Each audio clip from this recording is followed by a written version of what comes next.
Hi and welcome to the natural language processing course. मैं हूं फ़ाद हुसैन और उम्मीद करता हूं आप बहुत अच्छे मिजाज में होंगे। प्रीवियसली सेशंस तक हमने डिफरेंट मशीन लर्निंग के एल्गोरिथम्स या मॉडल्स को अपने स्पैम हैम और इसके अलावा रेस्टोरेंट के डेटाबेस पर ना सिर्फ या डेटा कलेक्शन पर इस्तेमाल करके देखा, बल्कि डिफरेंट क्लासिफिकेशन मॉडल को हमने उस पर इस्तेमाल करके डिफरेंट एक्यूरेसी के दरमियान कंपैरिजन भी किया। इसी तरह से हम मज़ीद इंटरैक्टिव चीज़ों को आगे लर्न करेंगे, जिनमें से एक इंपॉर्टेंट कॉन्सेप्ट वर्ड एम्बेडिंग का NLP के अंदर मौजूद है।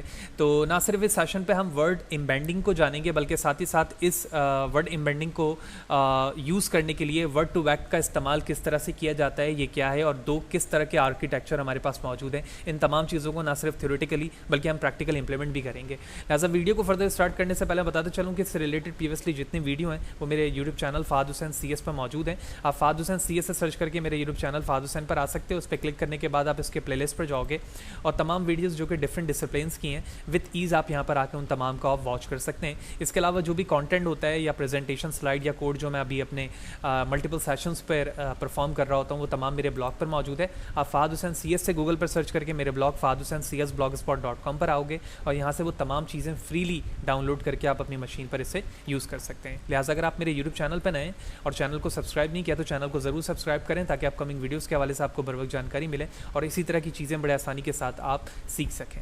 लिहाजा सबसे पहले हम समझते हैं कि concept of word embedding theoretically क्या है।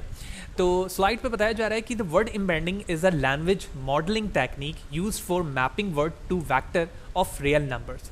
यानी ये एक मॉडलिंग टेक्निक है नेचुरल लैंग्वेज प्रोसेसिंग के अंदर, जिसके ज़रिए से हम अपने वर्ड को मैप कर रहे होते हैं in term of the vector, और वो वेक्टर एक नंबर के फॉर्म पर रिप्रेजेंट हो रहा होता है। इट रिप्रेजेंट वर्ड और phrases in vector space with several dimension. यानी इसके अंदर हमारे जो वर्ड होते हैं या इंग्लिश के जो फ्रेजेस हैं, आइदर वो किसी भी लैंग्वेज को आप इस्तेमाल कर रहे हो NLP के अंदर, वो एक वैक्टर स्पेस के साथ प्लॉट होते हैं और उसके डायमेंशन डिफरेंट हो सकते हैं। जैसे हम नेक्स्ट सेशन पर जब मज़ीद इन्हांस करेंगे इस कॉन्सेप्ट को, तो वहाँ पर हम स्पेसी का इस्तेमाल करेंगे और देखेंगे कि 300 या 400 डायमेंशन एक वर्ड के वहाँ पर होते हैं और वो किस तरह से होते हैं और इंटरनली क्या चीज़ें चल रही हैं, वो सारी चीज़ें हमें मज़ीद भी आगे जाके बेहतर तरीके से समझ आएंगी। Further, word embedding can be generated using various methods like neural network, co-occurrence matrix, probabilistic model, etc. तो डिफरेंट तरीके हैं इसे जनरेट करने के। इन जनरेट मेथड्स में से एक तरीका जो है वो वर्ड टू वेक्ट का है। तो अब हम समझते हैं कि वर्ड एम्बेडिंग को परफॉर्म करने के लिए वर्ड टू वेक्ट किस तरह से वर्क करता है। So word to vec as a name suggest कि वर्ड टू वेक्टर कन्वर्जन, यानी जो वर्ड है इंग्लिश के, उर्दू के, हिंदी के, जिस लैंग्वेज को भी आप इस्तेमाल कर रहे हैं, उसकी जो फंक्शनैलिटीज़ है वो वेक्टर में कन्वर्जन है, और यही चीज़ हमारी वर्ड एम्बेडिंग कहला रही है। तो word to vec consist of model for generating word embedding. These model are shallow two-layer neural network having one layer input, one hidden layer, and one output as like a normal artificial neural network. So given enough data, usage and context, word vect can make high accurate guesses about a word meaning based on past appearances. तो word to vect जिस तरह से इसका architecture बताया गया है कि इसके अंदर हमारे पास एक इनपुट लेयर होता है, एक हिडन होता है, एक आउटपुट होता है। तो ये जो वर्ड है वो इस तरह से हाईली एक्यूरेट गैस करता है जो उस वर्ड के नियरेस्ट होता है। यानी फॉर एग्जांपल अगर हमारे पास 3 वर्ड्स या एक वर्ड हैं और उन एक वर्ड के डिफरेंट डायमेंशन है, तो उसके बेस पर वो जो उसके नियरेस्ट वर्ड हो सकता है, उसके करीब मीनिंग के जो वर्ड हो सकता है, वो वर्ड टू वेक्ट हमें प्रेडिक्ट करके लाके देता है on the basis of past experience या past appearance of that word. These guesses can be used to establish a word association with other words. Example, man is a boy, word womb is to be girl, etc. यानी girl के लिए वो क्या हो सकती हैं, women हो सकती हैं। यानी मैन के नियरेस्ट वर्ड जो है वो बॉय है, इसी तरह से गर्ल के जो नियरेस्ट वर्ड है वो वुमेन है, क्योंकि ये दोनों एक ही जेंडर के डिफरेंट एज फैक्टर नेम्स हैं।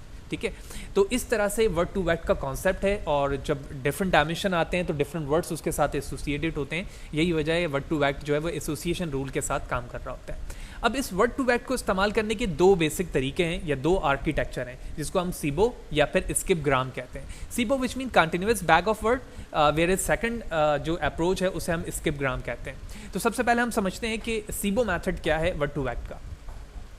So SIBO model predict the current word given context word within a specific window.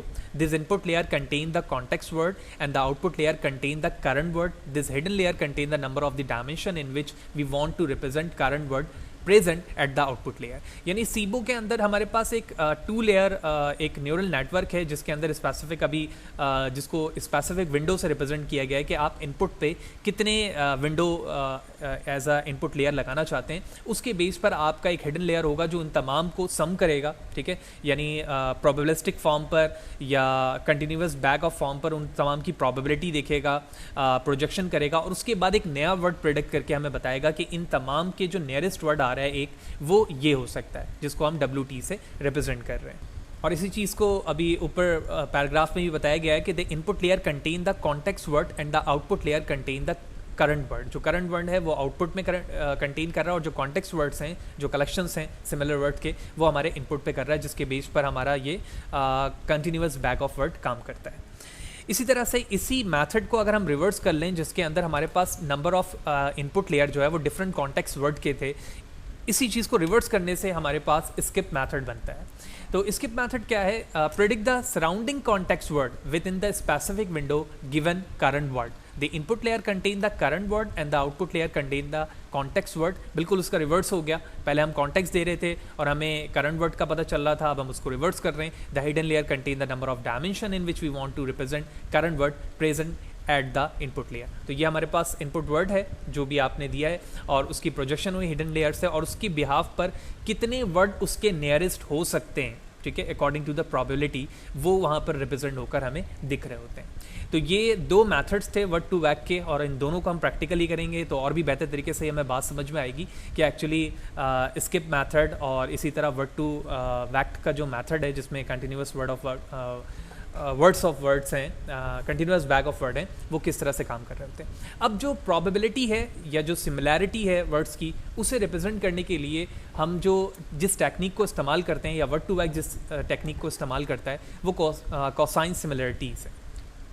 तो कोसाइन सिमिलरिटीज़ का फॉर्मूला अपने दरमियान या जो नियरेस्ट वर्ड हैं उनके दरमियान डिस्टेंस को मेजर करता है और जो जितने कम डिस्टेंस के साथ होते हैं उसी तरह से उसकी प्रोबेबिलिटी हाई होती है। और जब हम लिस्ट ऑफ वर्ड्स के फॉर्म पर देखते हैं तो हमें प्रोबेबिलिस्टिक फॉर्म पर उसका रिजल्ट मिल रहा होता है कि इस वर्ड के नियरेस्ट जो नेक्स्ट वर्ड है वो कौन सा हो सकता है, फिर उसके बाद कौन सा हो सकता है, एंड सो ऑन। तो यहाँ पर स्पेसिफिकली हम कोसाइन सिमिलरिटीज़ को इस्तेमाल करते हैं और जब हम नेक्स्ट सेशन पर जाएंगे तो वहाँ पर स्पेसी को इस्तेमाल करेंगे, तो वहाँ पर हम और भी इसको डेप्थ लेवल पर कोसाइन सिमिलरिटीज़ के फार्मूले को देखेंगे और बेहतर तरीके से हमें वो चीज़ें विजुलाइज हो सकेंगी। तो सबसे पहले हमने ये समझा कि एक्चुअली वर्ड इम्बेंडिंग क्या है, वर्ड टू वैक क्या चीज़ है, सीबो और स्किप ग्राम मैथड्स क्या हैं और ये किस तरह से काम करते हैं, और एट लास्ट हमने देखा कि जो सिमिलैरिटीज़ हैं वर्ड के दरमियान डिफरेंट डायमेंशंस की, वो काउंट करने के लिए कोसाइन सिमिलरिटीज़ के फार्मूला का इस्तेमाल होता है जिसके ज़रिए से सिमिलर वर्ड को चेंज करके या चेक करके हमें in term of the output दिखाया जाता है। अब हम आउटपुट को मज़ीद बेहतर तरीके से देखने के लिए कोलैब पर चलेंगे और वहाँ पर प्रैक्टिकली परफॉर्म करके देखेंगे कि हम वर्ड टू वैक इन 2 मैथड से किस तरह से परफॉर्म कर सकते हैं। Let's see. ओके जी, इस वक्त कोलैब पर मौजूद हैं और हम वर्ड टू वैक के दोनों आर्किटेक्चर को परफॉर्म करने के लिए जिस डेटाबेस का या डेटा का टेक्स्ट डेटा का हम इस्तेमाल कर रहे हैं वो एलिस के नाम से एक स्टोरी बेस्ड डेटा है और ये इस वक्त टेक्स्ट फाइल पर मौजूद है और एक्चुअली ये एक स्टोरी है on the basis of this girl जिसके अंदर डिफरेंट राइटर्स के सिनेरियोज़ हैं। तो इस टेक्स्ट को हम एज अ डेटा सेट यहाँ पर इस्तेमाल कर रहे हैं। ये नोटपैड की फ़ाइल है और मैं अपने ब्लॉग पर आपको प्रोवाइड कर दूंगा जहाँ से आप आसानी के साथ इसे यूज़ कर पाएंगे। तो सबसे पहले हम इस फाइल को इंपोर्ट करेंगे और इंपोर्ट करने के लिए हमने यहाँ पर चंक ऑफ कोड कोलैब का इस्तेमाल किया और डेस्कटॉप से मैंने इस फाइल को alice.txt को इंपोर्ट कर लिया है। उसके बाद सबसे पहले हम क्या कर रहे हैं यहाँ पर जिन इंपॉर्टेंट लाइब्रेरीज़ का हम इस्तेमाल कर रहे हैं यहाँ पर। ओके जी, तो इस मॉडल को परफॉर्म करने के लिए या इस वर्किंग को हम जेनसिम लाइब्रेरी का इस्तेमाल कर रहे हैं जिसको मैंने यहाँ पर इंपोर्ट किया है और इस लाइब्रेरी में से मैंने वर्ड टू वैक को इंपोर्ट किया हुआ है। उसके बाद मैंने अपनी फ़ाइल का नाम लिखा जो कि यहाँ पर मौजूद है और रीड करने के लिए मैं इसे रीड करा रहा हूँ फाइल को। तो एस नामी वेरिएबल के अंदर हमने इस फाइल को रीड करा दिया। रीड करवाने के बाद यहाँ पर पंक्ट लाइब्रेरी को मैं यहाँ पर इंपोर्ट कर रहा हूँ और इसे यहाँ पर इस्तेमाल करने की वजह ये है कि हम इसके ज़रिए से NTLK के लाइब्रेरी के ज़रिए से अपने वर्ड्स को सेंटेंस के फॉर्म पर कन्वर्ट करना चाहते हैं। ठीक है, जो पंक्ति या लाइब्रेरी है NTLK, इसके ज़रिए से हमारे जो टेक्स्ट फाइल है वो स्टेटमेंट के फॉर्म पर कन्वर्ट हो जाएगी। फिर उसके बाद मैंने नेक्स्ट चंक के अंदर जितने लाइन्स हैं स्लैश n के साथ उसको मैंने मल्टीपल लाइंस में कन्वर्ट करवा के डेटा नामी लिस्ट के अंदर सेव करवाया और उसके बाद टोकनाइज फॉर्म पर मैं टेम्प्ट वेरिएबल के अंदर सेव करवा रहा हूँ और जितने टेक्स्ट हैं उन तमाम को मैं लोअर में कन्वर्ट कर दे रहा हूँ। उसके बाद जब ये तमाम प्री प्रोसेसिंग का इंपॉर्टेंट पार्ट यहाँ पर हो गया, उसके बाद मुझे उन दोनों मेथड्स को इस्तेमाल करना है, विच मीन सीबो मेथड और स्किम के ज़रिए से कि हम डेटा को किस तरह से वर्ड टू बैक में कन्वर्ट करके उनके दरमियान सिमिलैरिटीज़ को देख सकते हैं। तो लिहाजा इसके लिए नेक्स्ट चंक ऑफ कोड के अंदर मैंने सबसे पहले ऊपर एक URL लिखा हुआ है, जिसके हवाले से मैं भी बताता हूँ ये मैंने क्यों लिखा है, ताकि आपको इन नंबर ऑफ़ पैरामीटर्स का पता चले कि जिनसिम मॉडल वर्ड टू बैक के अंदर जो मैंने डिफरेंट यहाँ पर पैरामीटर इस्तेमाल किए हैं ये क्या है। तो सबसे पहले अगर मैं बात करूँ डेटा की, तो डेटा वो कलेक्शन है जिसमें हमारी टेक्स्ट फाइल मौजूद है प्री प्रोसेस होने के बाद। मिनिमम काउंट 1 लिखा है, साइज़ 100 और विंडो यहाँ पर 5 लिखा है। तो अभी मैंने जब मैं थ्योरेटिकली बता रहा था दोनों, तो वहाँ पर विंडो का जिक्र आया था कि आप इनपुट लेयर पे या आउटपुट लेयर पे कितने विंडो रखना चाहते हैं। तो ये विंडो जो है वो सिमिलैरिटीज़ के दरमियान डिफरेंट वैल्यूज़ दे सकता है, ठीक है। जैसे फॉर एग्जांपल अगर मैं इन तमाम के पैरामीटर्स की बात करूँ कि डेटा, मिनिमम काउंट, साइज़ और विंडो क्या है, तो इसके लिए मैंने ये URL यहाँ से कॉपी किया, ठीक है, और मैंने अगले टैब पर पेस्ट कर दिया। Something wrong. तो इस URL पर आने के बाद आप तमाम पैरामीटर को देख सकते हैं कि मिनिमम काउंट, साइज़, ठीक है, नंबर ऑफ़ डायमेंशन, कितने डायमेंशन आप उस वर्ड की रखना चाहते हैं, ठीक है। इस साइट पर ये तमाम चीज़ें डॉक्यूमेंटेशन के फॉर्म पर बताई गई हैं। मेमोरी कितनी आप लेना चाहते हैं और फर्दर जितने भी पैरामीटर्स हैं वो आप यहाँ पर समझ सकते हैं, उनकी फर्दर डिस्क्रिप्शन के विंडो और साइज़ क्या चीज़ है। तो मैंने अपने डेटा मॉडल्स को ट्रेन में यानी ट्रेन किया वर्ड टू बैक के लिए, और उसके बाद मैं दो वर्ड के दरमियान सिमिलैरिटीज़ यहाँ पर देख रहा हूँ। एक तो हमारे पास एलिस है और उसके बाद हमारे पास वंडरलैंड है, ठीक है। इन दोनों के दरमियान हम सिमिलैरिटीज़ देख रहे हैं according to the data collection. जितने डेटा हैं उसमें से साइज़ मैंने 100 रखा है और विंडो की क्वांटिटी 5 रखी। इस बेस पर मैंने दो वर्ड्स के दरमियान सिमिलैरिटीज़ देख रहा हूँ, एलिस एंड वंडरलैंड, इसी तरह से एलिस एंड मशीन। ये जो मेथड है ये हम कंटिन्यूस बैग ऑफ वर्ड के ज़रिए से देख रहे हैं। इसी तरह मैंने दूसरे पैरामीटर के अंदर भी वर्ड टू बैग इस्तेमाल किया है, लेकिन यहाँ पर एडिशनली जो पैरामीटर इस्तेमाल हो रहा है वो SG इस्तेमाल हो रहा है, जो कि स्किप ग्राम को यहाँ पर रिप्रेजेंट कर रहा है, जिसकी वैल्यू हमने यहाँ पर 1 रखी है, जैसे कि आप यहाँ पे देख भी रहे हो। और उसके बाद सेम वैल्यूज़ को मैंने यहाँ पर स्किप ग्राम के ज़रिए से भी सिमिलरिटीज़ देखने की कोशिश की है। लिहाजा इस बेस पर अगर मैं अपने प्रोग्राम को एग्जीक्यूट करूँ, इस चंक ऑफ कोड को, तो उसके बाद name data is not defined, okay, execute again, okay, that's done। तो इस बेस पर आप देख रहे हो कि कंटिन्यूस बैग ऑफ वर्ड के अंदर जो हमारी सिमिलैरिटीज़ आई एलिस एंड वंडरलैंड में वो 99% की है, जबकि मशीन्स में 98% की सिमिलैरिटीज़ है। इसी तरह हमने जब एलिस एंड वंडरलैंड पर जब स्किप ग्राम को इस्तेमाल किया तो 93, जबकि सेकंड पे भी हमें 93 की प्रोबेबिलिटी सिमिलैरिटीज़ वर्ड के दरमियान यहाँ पर दिख रही है।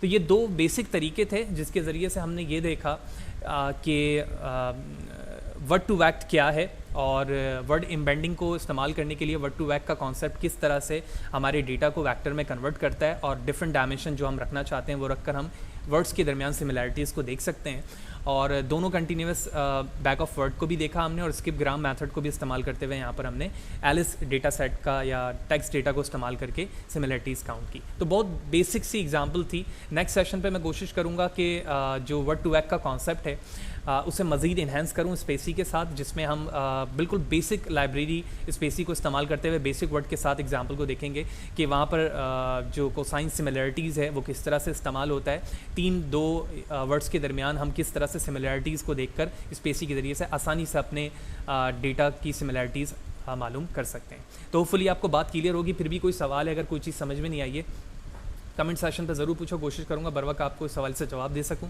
वीडियो अच्छी लगी हो तो लाइक करें, ज़्यादा से ज़्यादा लोगों को शेयर करें, और हमारे चैनल को अगर सब्सक्राइब नहीं किया है तो चैनल को ज़रूर सब्सक्राइब करें ताकि अपकमिंग वीडियोज़ के हवाले से आपको बर वक्त जानकारी मिले और इसी तरह की चीज़ें आप आसानी के साथ सीख सकें। Thank you.